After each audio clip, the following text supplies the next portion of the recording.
Hey everyone, I'm Brittany Smith, and you're watching Just in Time. Today we have David Braun, Associate Director of Continuing Student Services and Pre-Health Academic Advisor for the Noonan Academic Advising Center. Thank you so much for joining us today, David. How are you?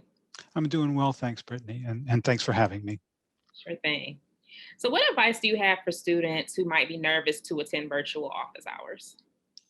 Well, to begin with, it's normal to be nervous about this sort of thing in regular circumstances, and sometimes I think the virtual nature of things heightens the anxiety around them. And there, frankly, some students think it's not their job to ask questions. They're supposed to know the answers already, but in fact, their instructors would say just the opposite.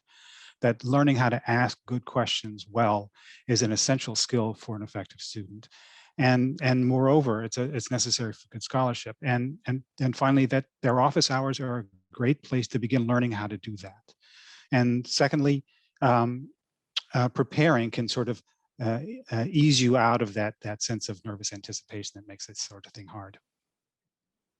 And what are three ways students can prepare for office hours?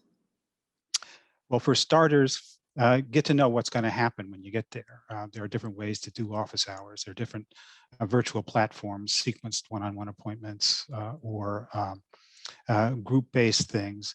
Instructors might want you to ask your questions different ways, ahead of time via email, or during the meeting via chat, or raising your hand and asking questions verbally.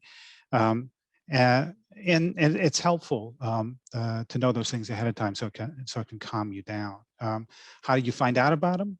First of all, check the syllabus. Maybe they told you about it there. Secondly, ask the instructor or GSI if you've got one, or failing that, maybe ask a classmate who's been to office hours already.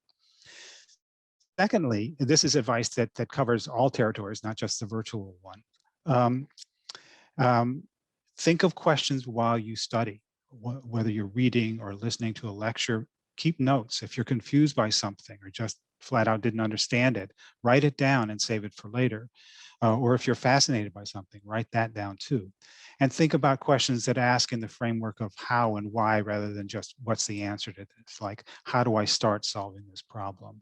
Or how do these two ideas fit together? Or what strategies should I employ when I'm approaching these kinds of problems? Or even, could you explain that one over to me? I just didn't get it. Um, and finally, office hours don't have to be only about problems. They can be about your curiosity. Um, if there's a lull in the questions, you might decide to ask your instructor how they came about the research that they do now. Or maybe you've really enjoyed learning about something earlier in the course. You might ask them if there's another course that goes into greater depth, or something they might read. And that's just three things to start. There's probably more to talk about, but that's what I'd begin with. Great. Well, thank you so much, David, for joining us today. And that wraps up Just in Time. Be sure to stay tuned for our next video. Please be safe out there, and we'll talk to you soon.